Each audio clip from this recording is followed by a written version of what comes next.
ഇയാളുടെ ഭാര്യ ഒരു തളർവാദ രോഗിയായിട്ട് അഭിനയിക്കുമായിരുന്നു. അത് തിരിച്ചറിയാൻ വേണ്ടി ഇയാൾ കുറെ വഴികൾ കണ്ടുപിടിക്കുകയാണ്. ഇയാൾ വീൽ ചെയറിൽ ഇരിക്കുന്ന ഭാര്യനെ കുന്നിൻ ചരിവിൽ നിന്ന് താഴേക്ക് വലിച്ചെറിയുകയായിരുന്നു. പക്ഷെ അപ്പോൾ പോലും അവൾ അനങ്ങുന്നുണ്ടായിരുന്നില്ല.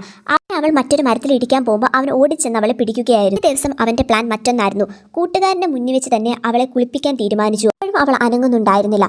സമയം അവരുടെ സഹോദരൻ അങ്ങോട്ട് വന്ന് അവളെ അവരിൽ നിന്ന് രക്ഷിക്കുകയായിരുന്നു. അടുത്ത ദിവസം അവൻ അവൾക്കൊരു ഫുഡ് കൊടുക്കുകയായിരുന്നു. അത് നായ്ക്കുട്ടികൾക്ക് കൊടുക്കുന്ന ഭക്ഷണമായിരുന്നു. അവൾ അതൊരു ഭാവമാറ്റവും ഇല്ലാതെ തന്നെ അത് കഴിക്കുകയായിരുന്നു. അവന് ശരിക്കും അതിശയം തോന്നി. ഇവളൊരു തളർവാദ രോഗിയായി മാറിയോ എന്ന് പോലും അവന് ഡൗട്ടായിപ്പോയി. അവൻ പരീക്ഷണങ്ങളൊക്കെ ഒഴിവാക്കി. അതിനുശേഷം അവൾക്ക് നല്ല ഫുഡും നല്ലൊരു കെയറും ഒക്കെ അവൻ കൊടുക്കുന്നുണ്ടായിരുന്നു. ഇരിക്കുമ്പോൾ അവന്റെ എക്സ് കാമുകി അവന്റെ അടുത്തേക്ക് വരികയാണ്. എനിക്ക് നിന്റെ കൂടെ ജീവിക്കണം, ഇവൾക്ക് വേണ്ടി സമയം ചെലവഴിച്ച് നിന്റെ ജീവിതം കളയേണ്ടെന്ന് പറയുകയാണ്. അവൻ ആരോരുമില്ലാത്ത സ്ഥലത്ത് വീൽ ചെയർ ഇട്ടിട്ട് അവളോട് പറയും, എന്നെ നോക്കി എന്റെ ജീവിതം കളയാൻ എനിക്ക് താല്പര്യമില്ല, ഞാൻ എന്റെ കാമുകിയുടെ കൂടെ പോവുകയാണെന്ന് പറഞ്ഞ് പോവുകയാണ്. കേട്ടിട്ട് അവൾ ഒന്നും നോക്കാതെ തന്നെ ആ വീൽ ചെയറിൽ നിന്ന് ചാടി എണ്ണീക്കുകയാണ്. അഭിനയം മതിയാക്കി. അങ്ങനെ അവനെ അന്വേഷിച്ച് അവൾ വീട്ടിലെത്തി.